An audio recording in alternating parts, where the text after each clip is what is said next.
they sped up this whole process of either pulling down or freezing the VMs, and it was claiming that it did a 50x job, which meant that you could run 50 times the traffic on the given infrastructure. And India just started the new fast breeder reactor, which can potentially open up doors to unlimited energy supply for the next 75 to 100 years. What? So I had two choices of whether to continue in that role, and I was doing great. And I thought this is an opportunity for me to just step out of my comfort zone, go to a new country, learn. I went to US and then joined the PhD program, but as they say, life throws unexpected things at you. Yes.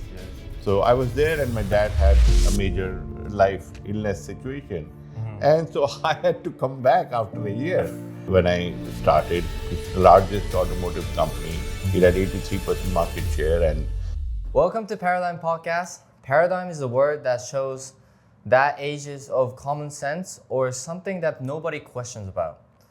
In this podcast, we interview globally successful people, entrepreneurs and VCs, and we dive deeper into their life and explore how their paradigm, the way they see the world, changed in the process of their life.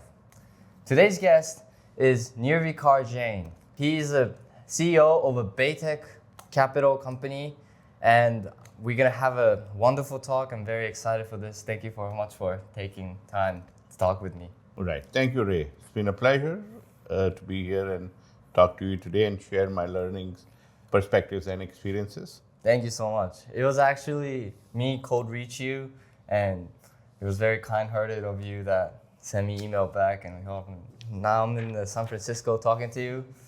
I kind of half believe, half cannot believe type. Very, very excited for this. Okay, so for the listener, could you give like a little bit of a brief introduction about yourself? Sort of what you're doing right now, more like, rather than your past? Sure. So at present, I'm based in the Bay Area. I run BayTech Capital Partners. It is a boutique investment banking firm focused on tech companies, and I work with tech companies across the board, from fintech to semiconductors to AI and mobility and so on. And I help them in mergers and acquisitions, which is basically work with founders to help them find buyers, get exits. Yeah. And I also help them on capital raising as well as strategic financial decisions. How long has it been since you started this BayTech Capital Partners? Well, BayTech has been a recent thing. I just started it last year. So yeah, it's slightly less than a year. I see. But we're going to dive deeper into your career, how and why you get to the BayTech Capital, and we're going to dive deeper into his way of seeing the world. I want to start from the beginning of your career. Right. And I think this is 1996. You started working in a Suzuki motorcycle company in India. Actually, Suzuki Motor Company, the car company. Yes. Sorry. So yes, I started, that was my first job. I got recruited straight out of my business school. I went to XLRI Jamshedpur, which is one of India's top business schools, and straight, got recruited at Suzuki Motors, which was called Maruti, better known as Maruti. It's Indian name. And I was lucky. That was a great job.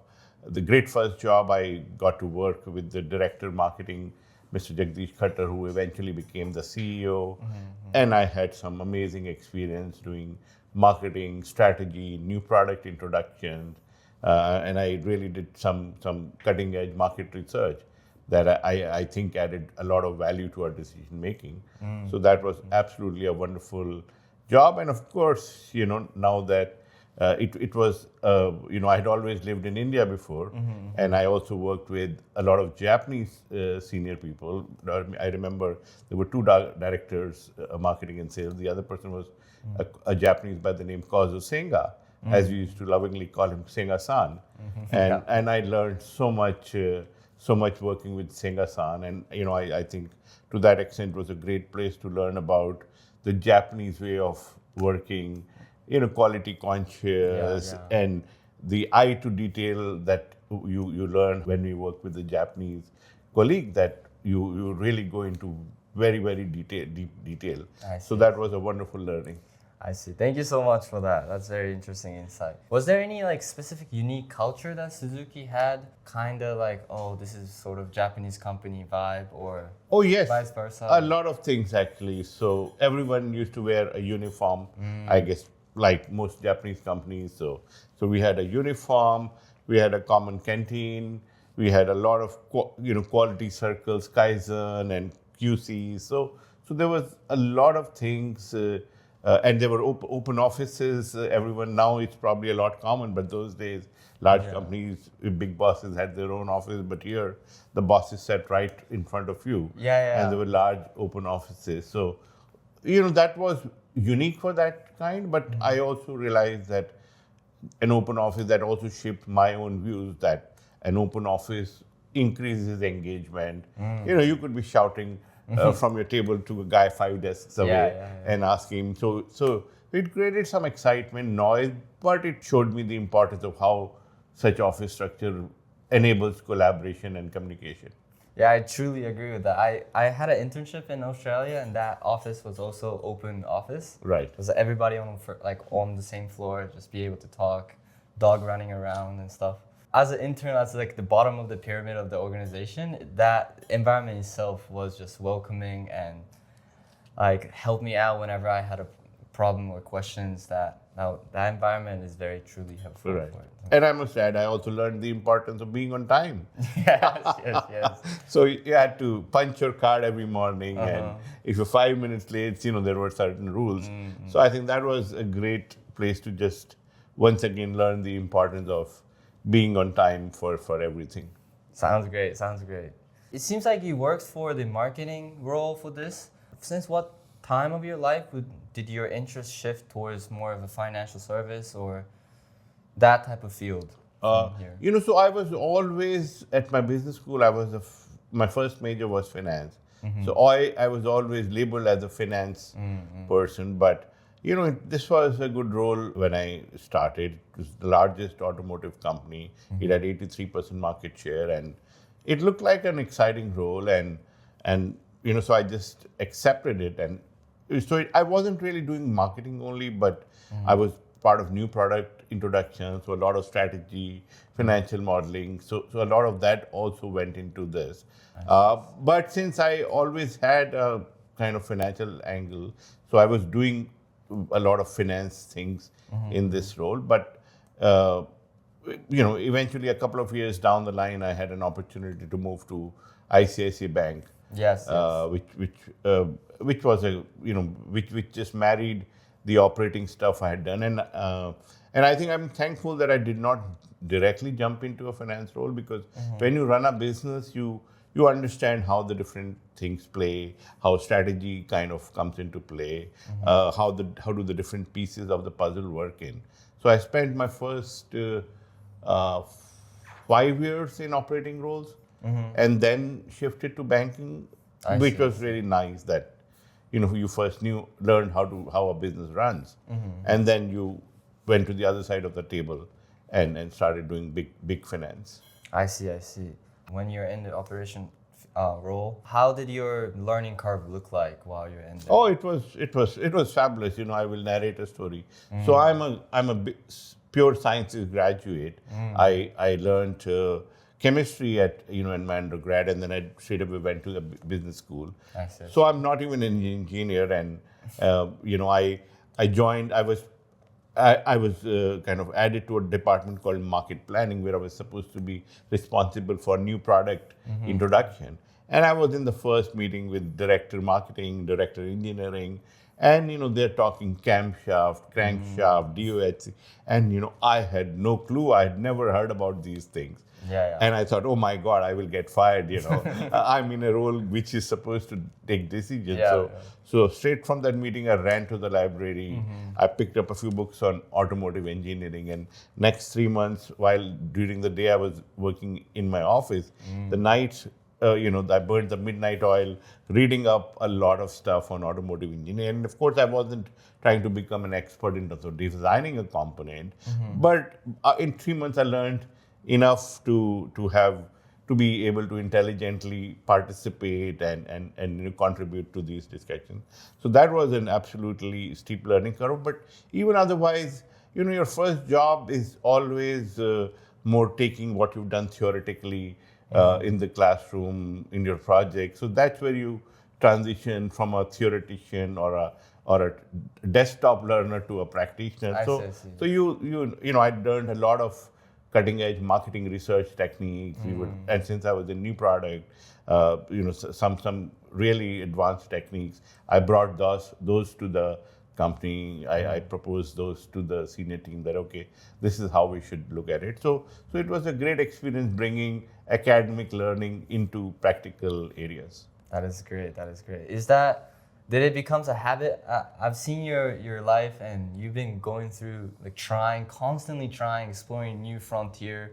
With that learning curve, the learning process became a habit for you in terms of your life, and just I guess that's normal for you at this point. Well, yes, actually, another thing I did, which wasn't even on my job description, was I set up Maruti on the internet. This is circa 1996. Really? Mm. So that used to be a big thing. Maybe it's not a big thing. It's definitely not a big thing now. But that time it was. I had to convince the director of marketing and sales and tell him that there is this new thing and we should. So yes, I developed a new interest in technology and internet.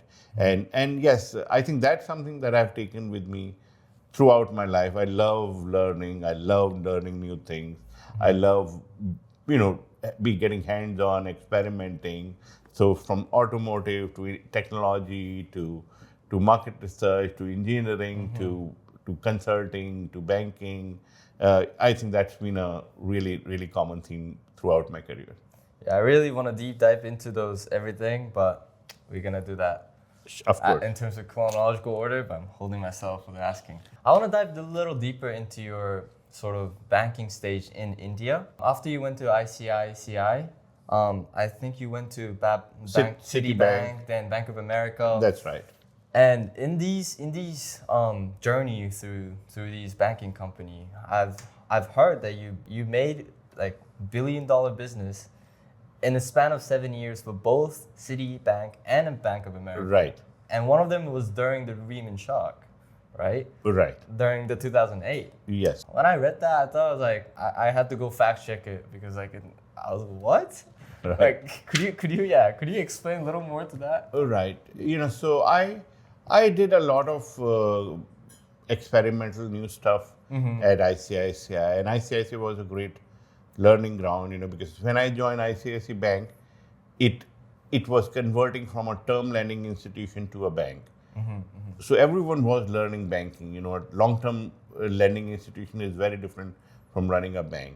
So ICICI was a great learning ground. I was doing so many things which in a more traditional banking job I may not have, and so that's what's set up the ground for my shift to Citibank. In Citibank, what I did was I built a number of businesses, including structured trade, commodity finance, soft agricultural commodity financing, and trade syndication. So these were all, again, new lines of business, new products that I was building. And a lot of my previous learning at ICICI, since I wasn't put in a vertical, I had learned cross-functional kind of learnings at ICICI. Otherwise, in a banking role, you typically get put in a vertical and you get down very focused. But I think that ICICI stint was absolutely wonderful because I was doing credit to syndications, to money market, to term loans, to FX, to commodities. So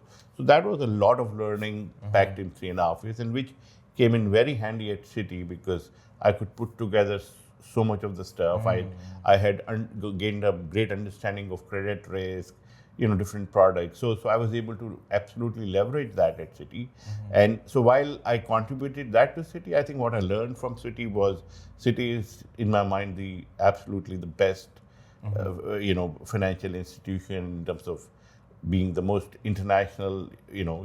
It's got branches in the maximum number of countries, and what I've loved was the process orientation.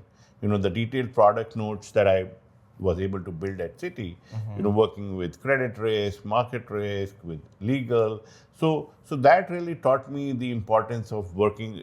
ICICI was more a client-facing role where I understood how you talk to clients and how you understand their problems. Citi was a product role where I was building these products and putting together whole programs, and the detail that we went into, operations manuals, structures of emails that we'll send out. So that was a wonderful thing, and I was able to build these all these 3 product areas from first principles. I see. So your variety of experience at ICICI helped you to utilize that to make bigger business in Citi. Absolutely. That's fascinating. But not only in the city, you also have made a business in Bank of America too. And then after on, you made bank from zero, from scratch, right? Right. I really wanted to dive deeper into that area. How is it like to build bank out of scratch? I heard you had to start by claiming the license, banking license. Yes. I feel like not many people in the world have the experience of building the actual bank. Right. Now it's biggest in. It is their most profitable international business. Yes. So First Abu Dhabi Bank India, when I moved on, was the most profitable global business out of 20 plus countries. That was also a great experience, and again comes back to my penchant for jumping into unknown situations, eyes closed, head first, and. I was working with another large bank, and it was good. I had built a multi-billion-dollar business. I was around for a few years, and when this opportunity came through, I thought, again, I'm taking risk, but this also gave me the opportunity to be in the leader's seat and test out my ability, my thinking. Can I build? So yeah, it was nice. We spent first year really thinking about strategy, about what kind of segments we wanted to focus. Since I was building the bank, I was also looking at, the trade-offs between hiring too many people versus building a business, not losing too much, not losing any money, because losses can really shut down banks at an early stage. So I was trying to find a path that integrated. So it was, cumulatively building on the experience of ICICI, Citi, Bank of America, client-facing, my relationships, as well as putting together all these different components of risk and liquidity and obviously application for branch license and so on. So yes, it was a very interesting thing, which again built on, as I said, of all the past experiences, interacting with the ministries, with the regulator, working on the bank application. So it was again, I think I just enjoyed it. This I truly consider to be my most interesting work in my career so far. That is crazy. I really want to dive deeper into that. You have mentioned that you said jump off cliff from your head, eye closed. I feel like whenever, this is my personal opinion by analyzing your life, I feel like whenever you feel the excitement or the dreams of glory there, you're always just putting yourself, there's no hesitation or there's no drawbacks mentally. I wanted to know how do you think about risks in terms of when you make a life decision, have an influence of every whole span of your life possibly? How did you handle the risk and this scarcity or were you scared? Were you excited? What was your emotion like? Well, there's, I would probably take you back to when I quit ICICI. I actually dropped ICICI Bank for a PhD program in US, and I had a full fellowship, and it was a great career. I'm just stepping back to give you insights, and so I had two choices of whether to continue in that role, and I was doing great. I was asked by some of the very senior management teams that I should consider staying back.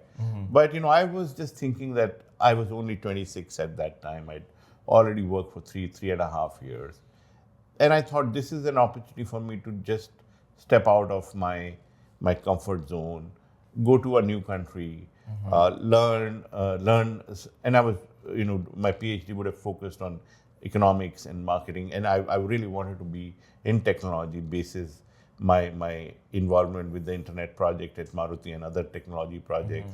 So the trade-offs were I could stay in the same job and continue. And so what I was thinking was I'm only 26 and I had a good business degree.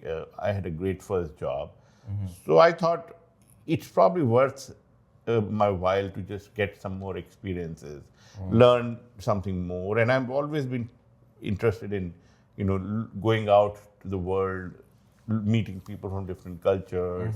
And US has always been the biggest economy, innovation, Silicon Valley. That was something that was always exciting. So I just thought that what could go wrong? I would maybe learn something and going to US to a good university on full scholarship was not such a big risk. But having said that, I went to US and I joined the PhD program. But as they say, life throws unexpected things at you. Yes. So I was there, and my dad had a major life, illness situation, and so I had to come back after a year. So as I said, the risk was nice, but there was an unexpected risk which came into play, and I was back within 12 months. Now, was it bad? But I would say, so maybe some people might think it was a bad outcome. I was doing great, and I struggled to find a new job for the next 2-3 months. But in hindsight, looking back at it, the experience living in US for a year opened my eyes to how big things can be. In India in 1999-2000 was at a very different stage of development. And I landed in US and I saw the scale. So it just made me more aspirational, made me more, my vision of life, my vision of possibilities, it really opened up. I loved the university experience. I was doing great. And US has a very learning by doing, learning by asking questions way of, I love that pedagogy. So yeah, while I went back, I think it still shaped my worldview is substantially, even going further in life. Thank you so much. You think your posture towards challenging new thing and taking new risk have not changed since that day off? You went to US? Not, and I have been lucky that I've done well in terms of professionally. So progressively, as I've grown in career, I've had some, backing, financial backing, so that if things don't work out, I know I have something to fall back on. I see. But yes, I think there's only one life, and I love experiences, learning new things. I'm right now, like everyone in the valley, I'm building on working a few agents to help my business. So I just enjoy learning about new people, new cultures, new ideas, and that always, maybe I might have lost out in terms of making some money, but it's okay, Yeah, it's definitely a lot more worth it than just getting money. I see. Right. You have mentioned like the India back in days was a lot different than India right now. Right. So I think you had like experience of 30 years in finance field, and as you said, like you've been growing alongside with India from emergency market to like global, one of the main market in the world. How did you feel this change when you're actually working under your feet, or how did the shift affect you? Or so when early on Indian companies had a more narrow outlook, perhaps local markets and stuff, but I have increasingly seen, and of course it has been helped by the internet revolution, which has reduced boundaries world over. Communication, ideas move a lot faster now than they did before. So I think what I've seen is, let me split it into two parts. Personally, I think Indian people, education, country has got a lot more connected to the global world, which has been a trend the world over. I love to say the world has become a much smaller place than it was 30 years ago because of all these technologies. And second, if we look at businesses, I think Indian businesses have become more aspirational, more looking at the global markets. The new generations, they add ideas. A lot of them, we call them Barbies. I don't remember the full form, but it's basically, Indian students who've lived here or who've had education there, who are going back, so they can carry a lot of innovation and ideation, and they go back, join family businesses. So I think that is the globalization of perspective, aspirations, and I would also say the internet revolution, the data revolution. India has amazing data services and internet services which are available to all of 1.4 billion people.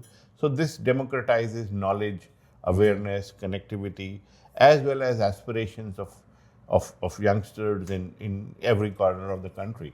I see. People in Japan, Japanese entrepreneurs, are like, everybody seeks for local business that ends everything internally in Japan. Right. But in contrast, as you mentioned, in India, it's like a trend to aim for the bigger market, for like a global market, right? Right. Where do you think is the change that it could be cultural or even like a mental like way of thoughts that allowed them to expand their perspective? Right. If they haven't gone outside a country, it will be harder to imagine for them to deploy business outside. Right. Yeah. So one natural advantage I guess Indians have is, for historical reasons, the English language, which is almost like another official language, and so they integrate better into the global economy, especially the Western economies, the English-speaking world economies. I see. And that is one. Second is, while India is a large market of 1.4 billion people, the point is it's still it's improved a lot, but the income levels are still, much lesser than developed countries. So the price points are very low. So there is a lot of demand, but you get better realization when you go abroad. There's obviously fierce competition locally. So if you can go abroad, you can get, explore other markets. You can get better pricing, and that's also the trend why you see a lot of startups wanting to come into the Western market, because while the Indian market is bigger, typically the revenue per user is, especially in B2B kind of businesses, is a lot higher that they can generate in Western markets. So I think it's, to sum up, maybe revenue, new markets, less competition. Those are, and of course, a natural, engagement with the global ecosystem. And a lot of Indians also, in the last 30, 40 years, have come to the US, UK. So I think they create bridges, back to the people back home and businesses. And you're definitely one of the person who created the bridge too, right? Oh, absolutely, Yeah, absolutely. for sure. Half of my clients come from India. I am constantly talking to Indian founders, companies, to help them either find an acquisition or to find a company to get acquired or to raise capital. So yeah, absolutely. This is more like my general question. Is it common that you acquire, let's say, Indian company, and you pay in Indian currency and exit out M&A in American market, or would that M&A always stay within the same market, or how is the cross market M&A deal sort of look like? It's pretty common. I mean, Walmart went and acquired one of India's largest e-commerce company, Flipkart. That was a $16 billion transaction. So yeah, it's pretty common for global businesses to go and acquire, and increasingly as the Indian market gets re-rated and the Western markets get saturated, there would be more such situations, actually, for both ways. So, companies outside, international companies would want to acquire Indian companies as they see, like, some of the Indian companies are now unicorn, right? Multiple. India probably has second or third largest unicorns after, or billionaires after after US and China. I don't know if India has also probably beaten China or gone ahead of China in terms of, but so we've seen a lot of prosperity, a lot of tech businesses, sizes. So yes, US companies would occur, and on the other side, Indian companies are also looking at the Western markets. So I talked to a lot of large Indian companies, and we discuss about, they want to acquire some technology companies here and use that for, let's say, automotive field, other technology fields. So, so they want to acquire some of these new age technologies and embed those into their own products and solutions for the Indian market and also for the global market, because India is also one of the low cost manufacturing sectors. So yes, so yeah, there's both way momentum, I would say, from India to US as well as US to India. Thank you so much. I don't know if it's just me, but including me, people in Japan or just young people like me, when I think of, let's say, oh, I want to buy a company or sell my company, my first thought would be like, let's try to find someone in my city or like my country. Or right. I feel like I would not, if I live in Japan, never spoke English, or if I live in India and speak a little bit of English, I would never be like, oh, let's email American venture capital. And are you on the middleman of that, like seeking for people to Yes. spend? So I mean, as an investment banker, that's my role. I mean, I'm a bridge to. So I will take ideas, or I will talk to companies, understand what they're thinking, and yes, show them ideas to grow their business, either acquire new customers or acquire new technology, get to new geographies. So yes, I mean, absolutely, that's what I do. Do you promote and try to make a movement, like sort of in that way, or did it naturally happen towards it? That's a trend. I wouldn't say I have created the trend. India is a big country with thousands of companies. So I think that's a trend. And capital flows. India is also a growing country which needs a lot more capital. So that's a natural route for capital to flow from Western markets to Indian markets and support new businesses and growth and returns.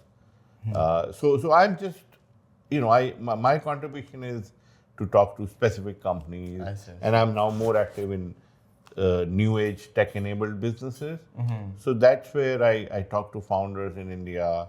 And then show them potential partners in the US who might or who would be interested in acquiring a footstep, in India. Yeah. So and on the other side, as I said, I talk to big companies and show them some of new, because there's multiple companies in different technologies. Some are very large, maybe not acquirable, but there are similar companies which may not have done too well commercially, but they have patents and technology which Indian companies would absolutely love to acquire as they take their business new age. One last question before we go into mainstream. We go back to mainstream. I feel like you've been walking through growing along with the country India for the past 25 years. How do you think India will look like in 25 years from like in future? Do you think, what kind of city or vibe do you imagine as a? Well, India is, I would say, where probably China was in the 2000s, late 90s and the 2000s. So there's a large population. There's a large digital kind of ecosystem. So education and, in the meantime, technologies have changed. So knowledge is now accessible, and now we have this greatest revolution of AI, which, this all democratizes access to knowledge, access to understanding. So I think the speed of change will accelerate.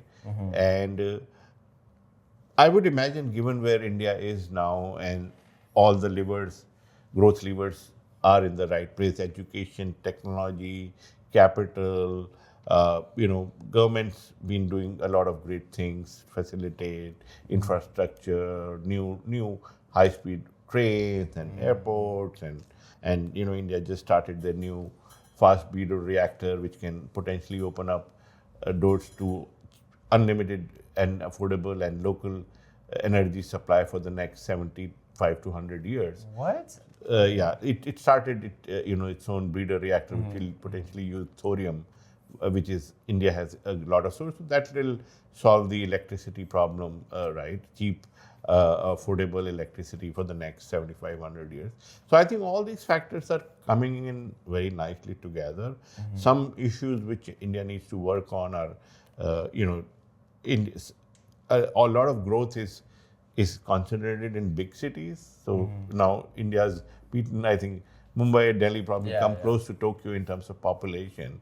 But with large population, I think there's pollution, there's traffic issues.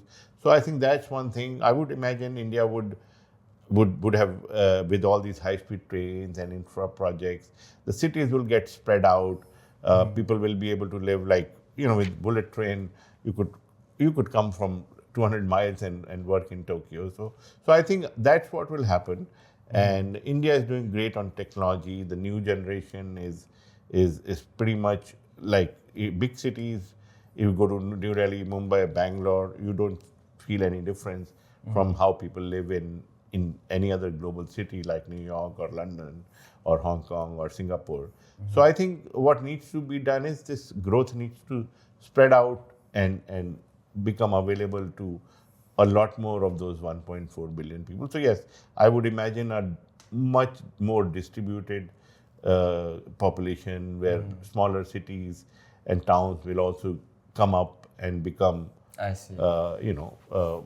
Like subsidies. So yeah. So multiple tiered cities with almost as good, in the US you go, a tier 1, tier 2, yes, tier 1 New York SF will have, but the suburbs are like smaller towns and cities.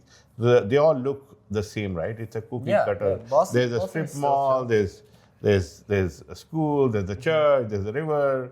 So I think that's what I imagine would happen, that growth would get interspersed and dispersed into the heartland and smaller towns and cities. I see. So like the standard level of the living environment across all country. Yes. It's already happened to even tier 2 cities. Some of the tier 2 cities are already, Indore or Pune or Hyderabad is now, of course, one of the largest cities. So some of the cities have actually come up and they're already very successful, very, and a lot of people from big cities actually have started moving to smaller cities as they retire, just because it's easier and they're more livable. I see. Are you typically city person or this suburb type of guy? I'm a suburb person now. Really? I've lived my big city life. I was born in New Delhi, so lived there for the first 30 years, and then lived in Mumbai for about 15 years. Yeah. And so I'm done with my big city life. I live in a suburb in SF at Palo Alto, and I love the suburb life. You like SF in general? SF is nice to go to maybe some days in a month, but I like my more quieter Palo Alto life. So not so much traffic, not so much chaos, and when you go to the city, it's nice, but I'm like reminded back of those jams. Busyness. Especially in LA. LA reminds me of Mumbai and Delhi so much. You could get into a jam almost every day. So I would rather stay away from those traffic jams. Yeah, we were actually filming an episode yesterday in SF. Right. And like half of the episode, it was just like ambulance, like siren going off outside. Right. There's like a festival going off, people like singing and stuff. It was just all within our mic, so we're like, damn, we have to wait a couple more minutes. Right. Yeah, stuff like that. I do see what you mean. I'm very suburb guy too. My favorite city in the world is Sydney. Oh, of course. Because that's like a great combination of nature and convenience. Right. So it's my favorite. My goal is to, when I get to your age, I'll be living suburb, have a great money like you, and just be like, yeah, world is good. Right. Yeah. Okay, sorry. Let's get back to the mainstreams of the thing. So after you building a bank from scratch, is it right that you move on to you started a new company with semiconductor? No, so Was that a little after? that was a little bit. So after, the first Abu Dhabi Bank role, I was just wondering what next, and Yeah. I just did not want, another job. I wanted to play on my strengths and things I like, new ideas.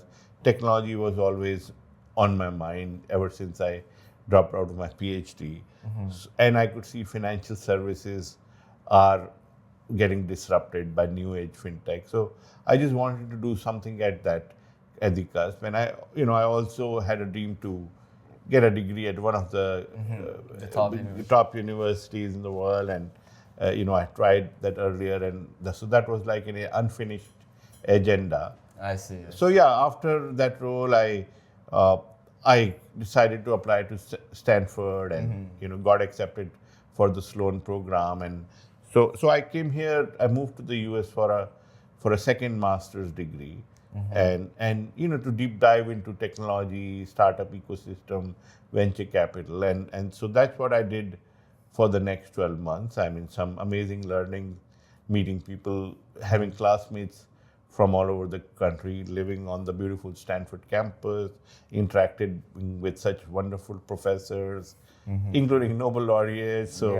that is like a complete rejuvenation. In the process, getting invited to co-author an MIT Press book on fintech. So yeah, that's what I did. And semiconductor company was something I joined after Stanford as a CFO. It's very interesting the path you take. How old were you at this point? Like when you first went to Stanford? I was 46. 46. I feel like if you make a bank from scratch, and that was more than succeed. Like you did everything you could do. Bank is crazy, doing well. I feel like normal people would be just, I work my ass off in my work life. And I feel like they won't get into the thought process like, okay, I want to improve more, like learn more. Right. Let's go to Stanford, the top university. What is your like origin of motivations? Right. When in terms of like stepping like forward, taking new steps every single process of your life? Yeah, no. So that was the thought. I could have retired at that time. I had done well, and I could have. So I did spend some time just traveling the world, just stepping back, playing golf 4 times a week, and being at the club all day. My wife threw me out of home, so I'll go to the club. I'll like swim. I will just, and that's where I'll read what's happening in financial services, what's disrupting. So some of the stuff that I've written in the book, actually, I first wrote during that break. So, so I was just thinking that I felt good about energy. I did not think that I was 46. I felt like 26. So I just thought that, now I have monetary kind of cushion, comfort, and so should I just step back and say? But I said, this is too early to just hang up my boots and start living a retired life. So I thought, one thing is professional achievements, one thing is money, the other thing is also you as an individual, right?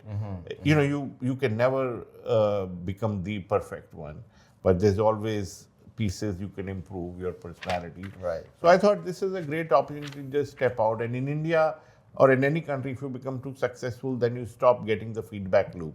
People start looking up too much to you, and you stop activating that feedback loop. So I thought it'll be great experience for me to go out, and of course it was something like Stanford. That's where I knew I could learn a lot at Stanford. The excitement of having classmates from 60, 65 countries around the world, that was amazing. Living on campus, that was actually another big part, because I thought while I'm learning, my wife and my daughter, they will also get exposure to a different environment, different culture, different expectations. So all of that, I said, I thought, let me give this as a gift to myself as well as my daughter. I see. Because I always feel that you have to be adaptable and learn to survive in different situations. And personally for me, this was just like, taking myself to another improvement, learn. And I did. I mean, Stanford was absolutely a wonderful place.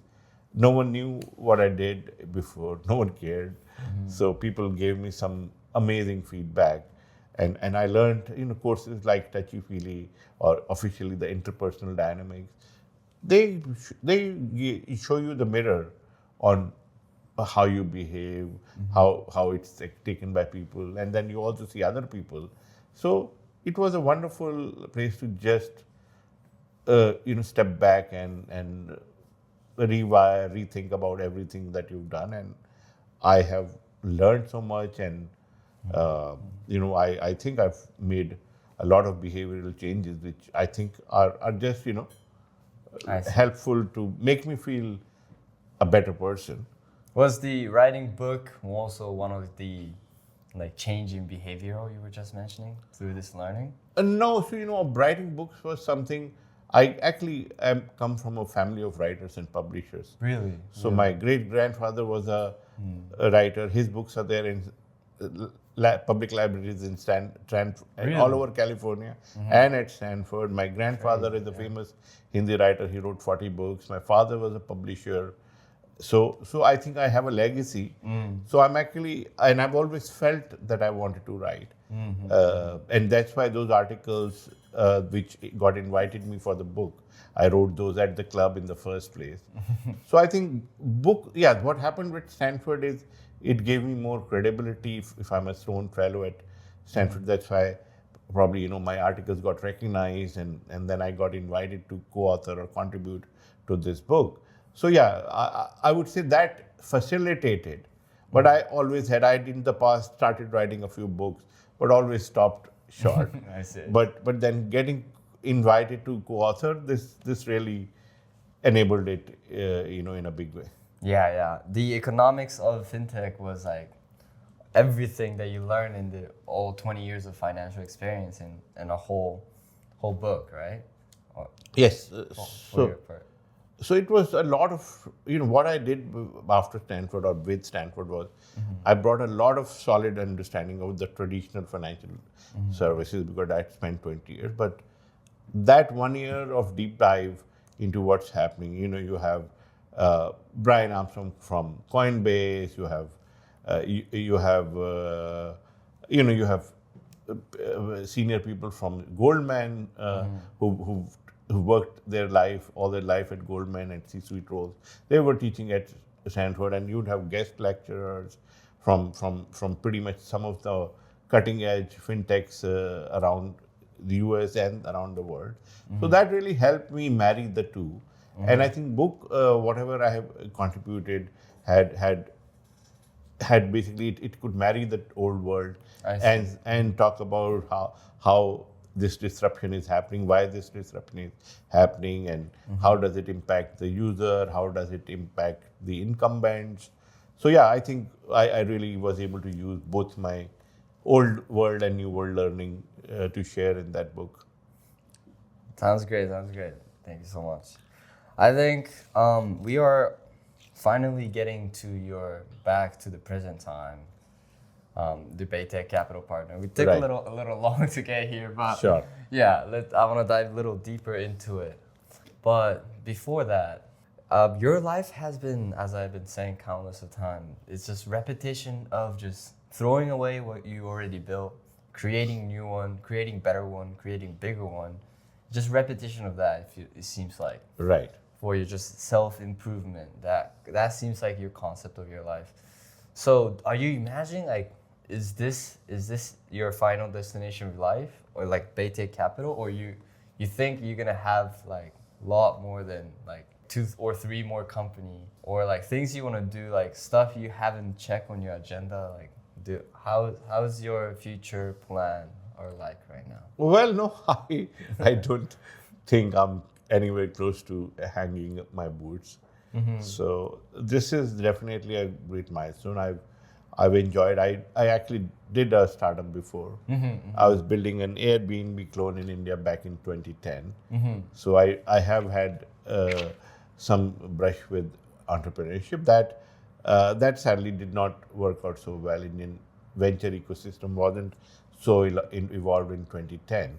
So I started a company called bungalowstays.com, very similar to what Airbnb does, basically shared holiday homes. And so BayTech is another attempt at that, and I feel pretty good about it. But I do have aspirations to, eventually in my life to go in a little bit more of public space, contribute to impact, help the 1.5 billion people in India and a lot of not so fortunate people around the world. So yes, I do have some other ideas and aspirations. But yeah, as time will, right now I'm very focused on building BayTech Capital Partners. So next 3, 4, 5 years, I think it's this. But yes, I would like to go into some more impactful things, after this. I see. And yeah, my wife jokes around that I will never relax or retire because for me, this is not work. Everything that I do today is I enjoy. I love talking to founders. I love helping them get the payday, in terms of helping the exit. I love talking to them, help understanding their problems, share my experiences and help them solve those problems. So everything that I do doesn't feel like work at all. Building agents, I struggle. Sometimes with because I'm not a programmer. I understand technology very well, but I've not done this. So I get stuck, and maybe even guys who know it get stuck. But it's so much fun to just debug it, write it again, understand what's going wrong. So yeah, it just keeps me happy, and this is my joy of learning, of creating, of building. Do you think your passion fits more into entrepreneurship field or rather than corporate, or how is that? Well, I was just teaching a workshop at Stanford last week, and I once again realized that I'm basically a scientist or a professor. So when I came for my PhD long time back, I think that was perfectly the right role for me. So I'm an accidental banker and entrepreneur. I think entrepreneurs are close to professors because they're also trying to find answers, solve problems. So I think, yes, someone like me, a professor would have been, I just enjoyed teaching this group of students. There were 8 teams from around the world. They were finalists of some competition. Stanford Longevity Center was running. So I think that's where I just feel very happy sharing my knowledge, learning more. But entrepreneurship is pretty close. Yes, but I mean everything else is purely I'm an accidental banker, an accidental strategist, and so on. It just happened. It was just like a natural decision to. Yeah, how did you decide to start at this BayTech Capital Partners? Well, I was already working with another larger boutique, and I realized that working in a larger firm, I could see such amazing founders who were doing great stuff, and I thought I could help them. But when you work for a larger firm, you are bound by the constraints of how that firm wants to position it in the market, and what are its minimum requirements. And I thought when I launch my own firm, then I have the freedom. I can put my money where my mouth is. So if there's a company that I feel has a lot of potential, I don't have to be stuck by that, certain rules and regulations. Also, I can, select people that I work with. I like to work with people where, there is more of a camaraderie and friendship and respect. So this also allows me to pick people with whom I connect at a intellectual and personal level. In fact, one of my clients, we we set up a call a few weeks ago for a 90-minute call, not to discuss business, but he'd built some agents, and he was just showing me what he'd built, and I was just cool, good. yeah. So we shared this passion of building and learning, and so it just becomes so much more enjoyable to just work. So yeah, it gives me a lot of freedom. I probably end up working more, but as I said, I do everything that I do now, which I enjoy doing that, and it helps others, and it's like working with friends. So it gives me a lot more degrees of freedom. Let's just say that. Yeah, every successful person I've talked to have told me that. Like I can't even tell my private time and my work time no more. Like it's just all combined, and I guess it's like a combination of both for like 24/7. Yeah, it's pretty much like ikigai. Yeah. That's very reason to live. Yeah. Right. So do you think it matched perfectly with your passion, and this is like you're glad you chose this? Oh yes, so being in banking, I've been doing similar stuff, right? Working with entrepreneurs, businesses, solving their problems, raising capital, helping them find exits, helping them. So yeah, this is something, it fires all cylinders. And how it is different is that in the last few years, I've pivoted to technology alone. So another thing which may not be so apparent is when I work with cutting edge technology firms, I also learn in the process, right? Like I was running a cloud tech company's M&A mandate last year. It was cutting edge. I had to spend a month to just understand the technology. I spoke to multiple experts in that field. I spoke to PhDs. So it took me a month to really understand that company, its business, its technology. Nice. So that's the other joy that, just learning.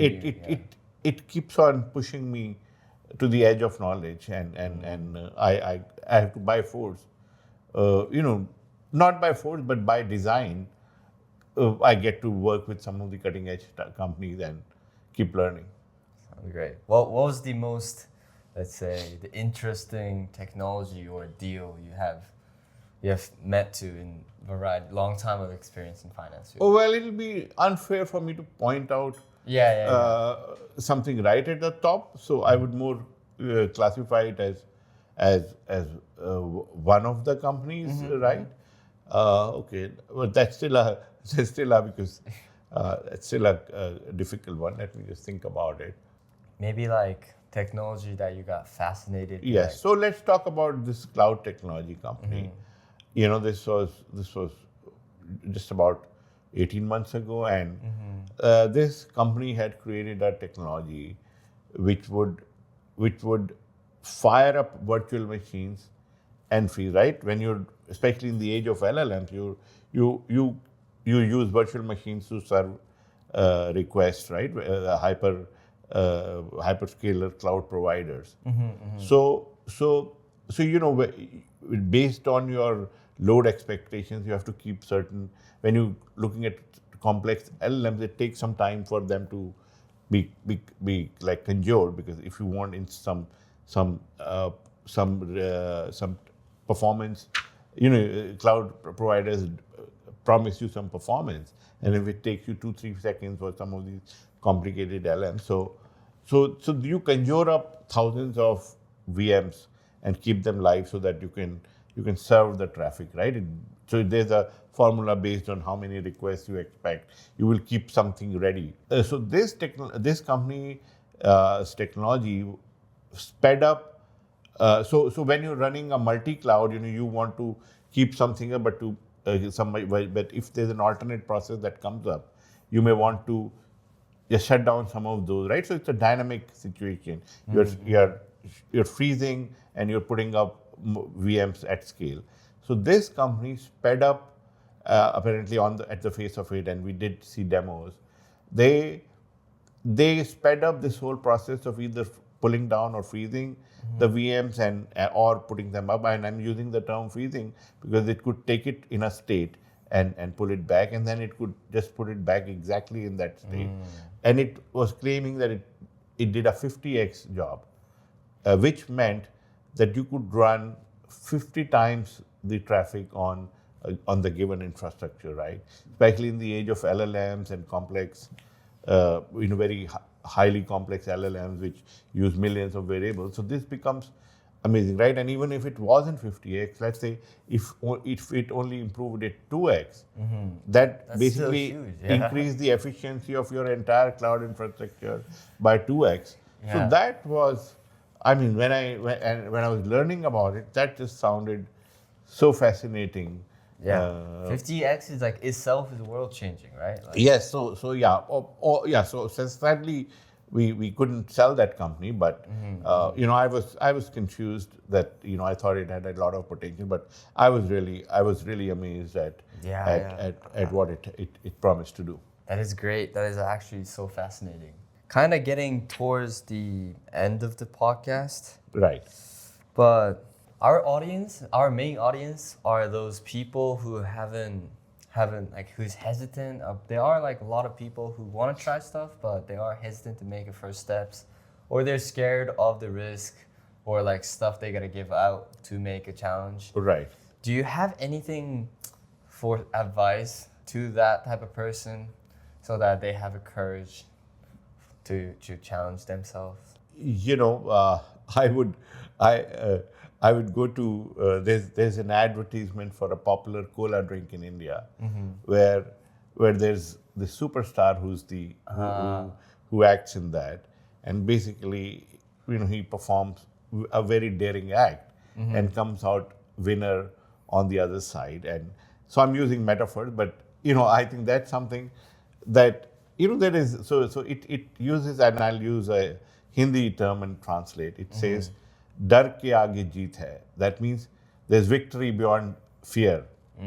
So I would say it's natural to have fears. I have felt scared when I've taken all those decisions.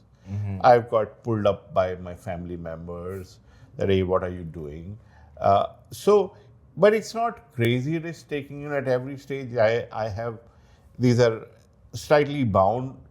I'm not jumping off the peak or something without anything. So it's not crazy risk, but I have evaluated what is the downside and can I live with it? What's the upside? So you have to evaluate it, that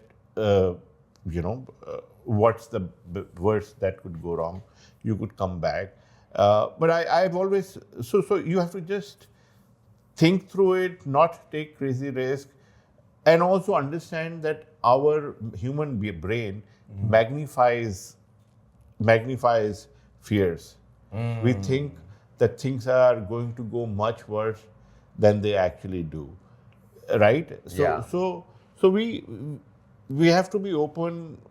Again, as and I'm not making this a blanket treatment, because there are life situations where people cannot take risk, and so that's perfectly. But if you can afford it, if you can cover the downside, and sometimes we get worried, oh, we will lose 1 year, 2 years, 3. But I think in the long span of life, a couple of years here or there do not matter. And what you learn, I don't know which philosopher has said that, Plato or Aristotle, one of them, that whatever doesn't kill you makes you stronger. So I think your learning happens through these non-linear experiences. Yeah. You have to get out of your comfort zone. You have to try to do new things. And actually, I would say you learn maximum from a failure. So if not, you will learn something that'll come in handy. For going back, we talked about my Maruti Suzuki experience. So now I'm on the other side. If I had not left and I was doing great, life would be good. I would probably have made a lot of money. I would have been successful. But now when I'm looking back, I say, oh, life has been so rich. I've done so many different things. Yeah. I've worked with so many different type of people from various cultures, in various industries, of various skills. So looking back, if I was there, and even if I was the CEO of I'm not saying, I mean, I would have been, but if I became the CEO of Suzuki India, that would be wonderful, right? I'm not saying but I'm just saying that from my perspective, I would much rather go for all this, set of myriad experiences, which make me feel fulfilled a lot more than maybe a few more $1 million in my bank balance. I see. So it's just like, essence is follow your heart and think through your decisions. Yes. I wouldn't advise doing things recklessly. So think about it, but yeah, some risk taking is always good. Yeah, I feel like oftentimes when I actually deep down, like write my notes, my advantage and disadvantage of the decision making, like which route, I feel like it's not that bad when I organize it logically, but when I'm just thinking in my head, it just like my heart's beating. I don't want to think about it because I'm scared and stuff like that. Yes. So it is essential to actually just and I think that's the core difference between entrepreneurships and entrepreneurs and managers. Entrepreneurs have to learn to live with uncertainty, risk, uncertainty, and that's what they get rewarded for because they can live with the risk. Now, when I was joining First Abu Dhabi Bank, people said, you're working with one of the largest banks in the world. You have a great life, you have a great salary. And, which was fine. But I said, that bank wasn't making me the CEO. It wasn't giving me that opportunity to build a business from scratch. So I said, what's the trade-off? Maybe I will not be successful. So I'll have to find another job. But, I have the cushion to live through finding another job. Nice. But that experience, what if I succeed? They say, what if, there's this fairy thing that, what if I fail? So there's this bird or whatever, this trying to jump off and say, what if I fail? And what if you fly? So I'm not suggesting anyone to jump off something, but I'm just saying metaphorically that, when you say, what if I fail? Also think, what if I succeed? Yeah. True. It should be both, same percentage of both. Right. 50-50. Thank you so much. It was actually very interesting, and I'm truly glad that I came here to San Francisco to talk to you. Thank you so much. Likewise, Ray. Thank you so much. It's always a pleasure to talk to youngsters like you who are just beginning their career. So all the best. Thank you so much. Yeah. Thank you so much. Thank you. Is it okay if I ask one last question for the outro? Of course. Yeah.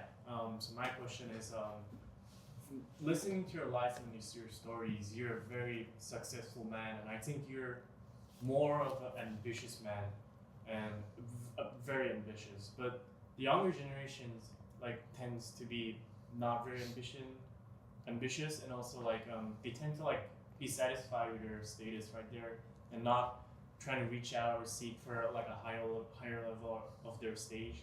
You went to study at Stanford at age past 50. I think very, very ambitious. Some people would never be like that. Some people would just be satisfied with what they have right now. Right.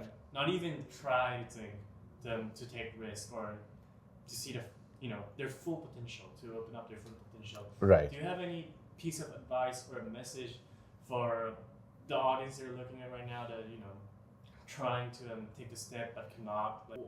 What can your life tell? Right. Tell for Right. that? Yeah. No, I can actually identify with what you said, and I can identify with those questions. And it's not that, I have not faced that situation. So I have always faced fear when I've taken these decisions. So my suggestion to them would be, don't try to just jump to the final stage. When you take such decisions, there are baby steps that you take, right? So you could do something in parallel, you could start exploring what you're trying to do, talk to people. So the most fearful part of a new journey is really the first few steps. I've also felt that the universe, kind of comes together and pushes you in that direction if that's the right journey. So my suggestion is to not think about the last step, but take some baby steps towards that and see how it does. I think the biggest inertia and momentum is in getting started. once you get started, I've in my experience, universe just pushes you gently towards something. You know, as they said in my favorite book, The Alchemist, that if your destiny, has it that you should do something, it'll eventually push you into that direction. So baby steps. Start with baby steps. Don't think of the end. Just keep your eyesight to the next step in the project. Thank you so much. That gave me so much courage, and it's a wonderful podcast. Thank you so much again. Thank you. Thank you so much. It was a pleasure. Perfect. Thank you so much.